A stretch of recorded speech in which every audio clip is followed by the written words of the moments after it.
Happy Friday, Ranger Nation! We got a bunch of stuff to cover in the world of Power Rangers between the games, the show, the merch. We got a whole bunch going on, so let's just kick back, grab a drink, because the Ranger Week in Review, it's starting right now.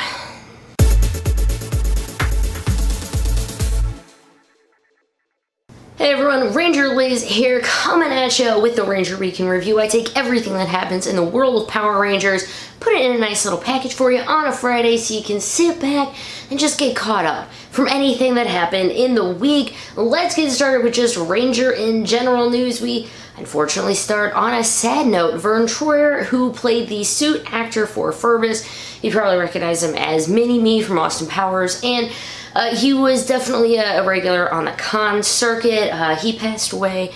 Thoughts and prayers with him and his family, and our condolences from Ranger Nation.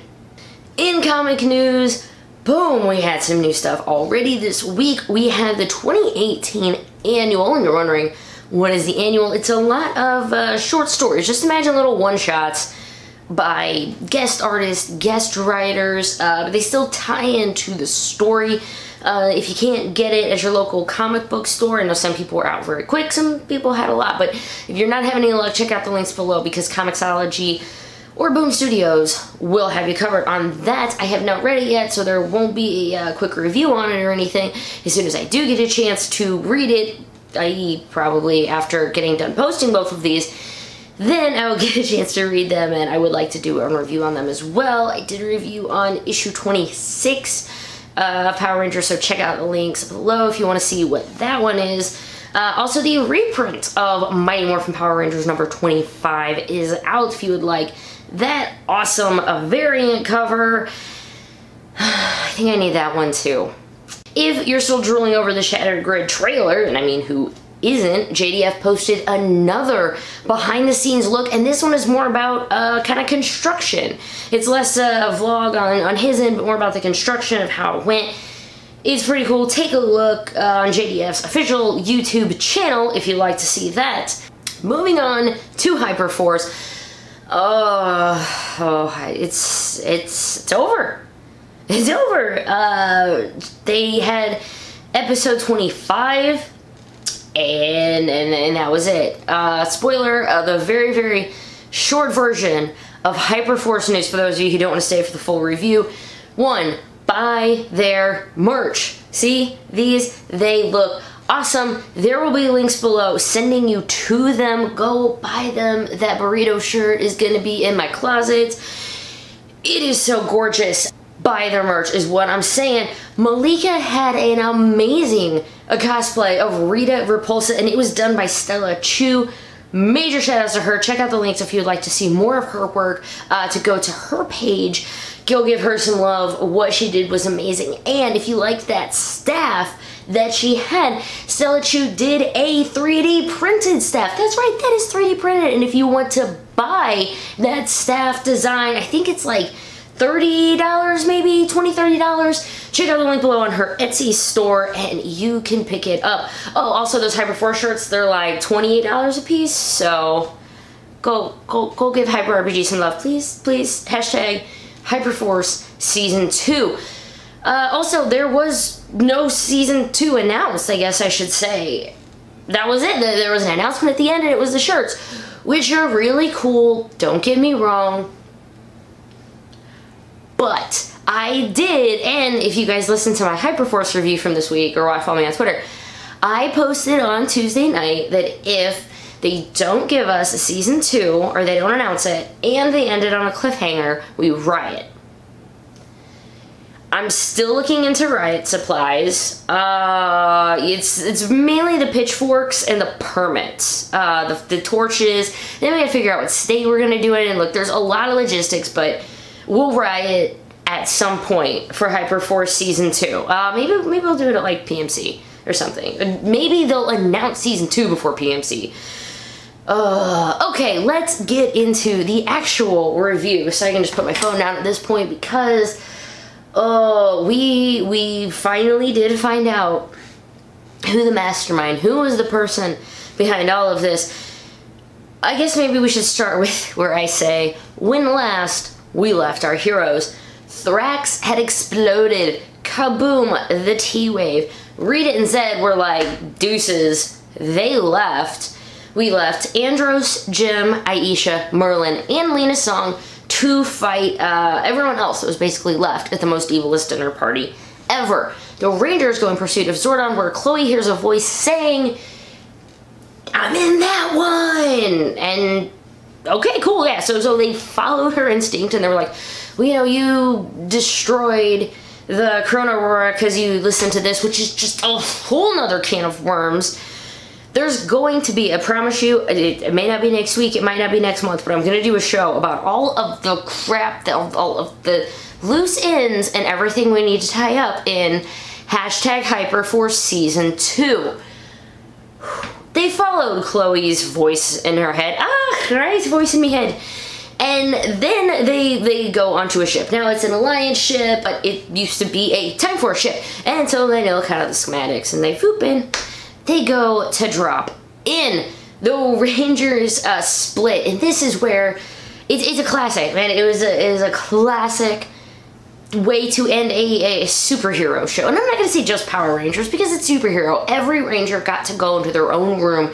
They had their own obstacle, their own villain, and their own Time Force Ranger to rescue. That's right, they found all of the Time Force Rangers, well, except Eric, sorry, Quantum Ranger. I was gonna say Wes, but oh no, Wes was there. Spoiler alert, Wes kicked Scorpina out of the hypership into hyperspace, just like, boom, and kicked her out. I thought Vesper was scary, but Wes was way more so. Speaking of Vesper, she was the one partnering up with Wes when they're in the first ship that they think Zordon is in, and she has to go back to the other ship. She gets put into her new body. That's right, Vesper 2.0 is now online, except she still isn't 100% there. She had to do that because Scorpina had infiltrated their ship. She goes to fight Scorpina, but she has Wes. Bada bing, bada boom, Scorpina gets defeated, and it doesn't, like, blow up. Like, they just kick her out alive into the airlock. She'll be fine. She'll be fine. Marv and Joe get to go rescue Lucas, which is pretty cool, and they get to fight Doomstone. Mind you, all of the Rangers, whenever I say they rescue them, their morphers were hidden or with the bad air in some way. So as the Ranger gets rescued, they do have their morpher back. Marv and Joe take out Doomstone with some amazing teamwork, hi-yas, and get Lucas's Time Force Chrono Morpher back, and there was some awkwardness, and it was amazing. Jack gets to rescue Katie, and after a few weeks, maybe going back for some coffee, although spoiler alert, all of their minds were erased at the end, so the Time Force, no wait, they weren't. No, Katie's still gonna have that cup of coffee with them. I mean, if they live, and if there is ever is a, you know, #Hyperforce Season 2. Katie and Jack completely rip the chicken wings off of Goldar, and he goes splat. It's an awesome bit of teamwork with the two Yellow Rangers fighting side by side, and Katie, of course, being no nonsense, like, what did you do to my suit? He's like, it's a different suit. What did you do to my suit? It was awesome. I say it every time, but you gotta watch it to just really fold the whole bits of it. Eddie got to rescue Trip, and they were in the Island of Illusions somewhat. There was Lokar, there was Illusions, and Eddie accidentally slashed Trip in the gullet with a knife or gut or whatever you want to call it. And so that brings most of all of them together and have rescued. They were all in a hurry because the ships were going to be exploding in 10 minutes. Kaboom, with or without them. Chloe's just like, leave people, like, go, save yourselves. They're gonna blow up one way or the other. But, you know, the Rangers, they end up saving all of the other people. At this point, you're going, hey, what about Chloe? She was the first one in, being stealthy. She goes into a room, and who does she see behind a barrier but her father? And Scorpina was on a different part of the ship, so this was not a, was it really blah, blah, blah. It wasn't an imposter. We should put it that way. As far as we know, it was her dad. And her dad, after getting the, save me, oh, look at what you've grown, it didn't really last too long. He's the big baddie. Mr. Ashford, Chloe's dad, the person she's been looking for, I mean, since episode 1, she was trying to steal these documents, trying to find her parents. She finds her dad. Her dad kind of offed her mom, or at least tried to off her mom. The official explanation was she fell, meaning she fell in battle, or she literally fell because he said, I don't know where the body went. Like, she fell, we never found the body. So she could be alive, she could be dead, she could be in hyperstream, she could be like maybe with Scorpina, annihilated near dinosaurs. I don't know. But it is Chloe's dad is the mastermind behind everything, and when they are confronted, he's basically telling Chloe to join me, as most evil fathers would. Join me, I've already won. That was a big thing he kept saying. I've already won, I've already won. He's not wrong. See, he has Zordon, and he hid Zordon. Zordon isn't on any of those ships, or however that already went. It's kind of weird how that goes. See, he said he's hidden Zordon, and the only place that he knows where he is in his head. I guess maybe one of the ships took off right away. The logistics of it, I don't know, but we'll work it on that. So Chloe's dad is the only person who knows where Zordon is, and the Z-Wave never happened, and the T-Wave did happen. As far as Thrax is concerned, he goes, well, it's kind of unfortunate. His demise wasn't exactly what I was hoping for, but hey, whatever, it's just a step back. We'll make him again. Oh, well, ships are blowing up. Chloe's dad basically puts a barrier up and says, join me. She says no, and he says, it's fine. I look forward to the next time we meet, next time we speak to each other. And he lets her go. And she goes, and they go back to their own time, or wherever you want to think they are. And they go back to where Time Force headquarters would be, and it's not there anymore. It's definitely not there at all. They won. It's a giant Thrax, Rita, and Zed statues, and Lady Nadira is super evil, and Jen is the leader of the Resistance. The Time Force Rangers stay with the Resistance, and our Hyperforce Rangers look at Alpha and look at the panel and say, now where? And that is where we leave. Now what? Now what? That was the shortened version of the short version of a 3-hour-long finale. I hope you liked it, because, man, that was a lot of stuff. Where do we go from here? I'm not sure. We keep spamming the Hyperforce hashtag. Keep showing love. Buy the merch. Keep being a thumper. Keep giving them love. And together, we are more. Together, maybe we can get this Hyperforce Season 2 made. It would just, it would be amazing. Come on, guys. We can do it. Show them some love. Hey, speaking of Jen Scotts, let's move on to Legacy Wars, or in this case, today, maybe just video game news. Jen Scotts is having one of the best weeks ever. She was in Shattered Grid, she is in Hyperforce, and she is the newest character coming to the lineup for Legacy Wars. She is going to be a rare, and she's going to be an attacker. And she comes out today, so if you haven't logged in yet, go do it, go do it. Get yourself a Jen. This looks awesome. Remember that other game that I talked about like a few months ago? It was called Power Rangers RPG. There was a beta for it. I didn't do it, but it was up. It is out now officially if you live in certain countries and if you have an Android phone, or maybe it's everyone in certain, but look, just check out the links below and you'll see it. But it is now called Power Rangers All-Stars. It's made by Nexon Mobile. There's some launch stuff going on, so if you get in on it this weekend, and maybe you get some extra perks. I'm gonna give it a shot now that it's fully out. I'm definitely gonna give it at least a few playthroughs and kind of see if it's something I enjoy, and hopefully I'll be able to give you guys my opinion of it after I've maybe given it a few hours. Going to merch news, new Christmas ornaments have been found. Okay, big ol' thanks to Nick Cinciruk from the Facebook group Ranger Generation. Sorry about that. I'm in a few of them. I don't post very much, but I am in a few of them, so I had to give a straight. So, Ranger Generations, Nick Cinciruk, sorry. You found it at Peddlers Village in New Hope, Pennsylvania. Cool.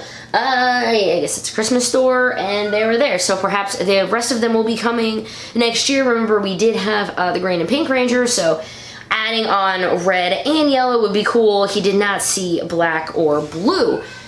Hey, look, more Mighty Morphin things. Remember those pops that I talked about like last week or so? These are probably gonna be what they look like, but this is definitely not confirmed. Things too, there's basically all the information I have it. Shout out to Ranger Board for this one. These aren't confirmed, but I guess Pops has an app or a website or something, and the only Pops that are in it and the models are the ones that have already been like released, announced, etc. Or maybe like super rare, like a coloration of one. But these are completely different sculpts. Probably gonna be what it is. The only my thing is, where's Kimberly's weapon? Maybe it'll be a prop? I don't know. Pops don't do props. At least none of them I have. I don't really have a lot. Oh, if, however, you are looking for some of the super shiny legacy stuff, Zeonizer, Golden Power Staff, and the Green Ranger helmet, that's right, all three of them are on Amazon right now. Go click the links. It will take you right to them, and they are retail price. Okay, so the Zeonizer, $100, Amazon Prime. Golden Power Staff, $150, Prime, helmet, $100. You get what I'm saying on this. These aren't pre-orders. They are in stock right now. If they're not in stock, if like whenever you go click on it, it says oh no, it's not in stock, hang on to it, maybe put it in your cart and wait. They've been doing like, they might be out of stock for a few hours and then maybe they'll get more, or it'll be like, oh, get it anyway, and it'll be in stock in a day. So it's been pretty consistent for the last about 3 or 4 days that they have been in stock. So go check out the links, go get yourself some pretty shinies, not having to pay eBay prices. Moving, we don't really have any con news this week, but I feel like cons are starting to heat up, and if you guys are going to be at a con, or if there's a con going to be near you and a ranger is going to be there, let me know. I would love to be able to talk about all of them. There's not enough time in the day to talk about every single con and every single ranger that's there, but you know, maybe we can do something. Moving on to the fan corner, we have got brand new podcasts from a lot of people. Toku Teens, Teens with Two, Ranger Command Power Hour, Legion of Boom, Ranger Danger, and Ranger Rider Love. Ranger Danger, Rider Love. Yes, it's fine. It's fine. This is what it is. This is our lives now, guys. Roll with it. But oh, and of course, if check out all the links below, and you'll be able to go straight to all of their podcasts. Quick bit of Toku news, Go-Go 5 is now officially out from Shadow Factory. Check out the links below if you would like to get it. It is on sale right now. It was like $34. Just came out this week. And don't forget, Time Ranger is also up if you would like to get that pre-ordered. Going back, let's do, okay, it's time for the fan corner. It's time for the fan corner. But I got major ups. You know, I give, you know, I was giving Token Nation 6 years, 7 years, whatever. Ranger Board, you are my fan corner big ol' mention because you celebrated 15 years. And it's not only 15 years, it's 15 years as Ranger Board. Like, they were there's been some form of Ranger Board for a really long time. When I first got my toes in the Ranger fandom, I went to Ranger Board. And I stumbled across it because I was trying to find info about helmets. Like, oh man, helmets, these are so cool. And so I'm like, found a thread, and I'm like, this place is kind of awesome. And my join date was August 1st of 2012. Thank you guys so much. I've spent a lot of time there, but unfortunately since I started the show, I don't get to spend nearly as much time there as I used to.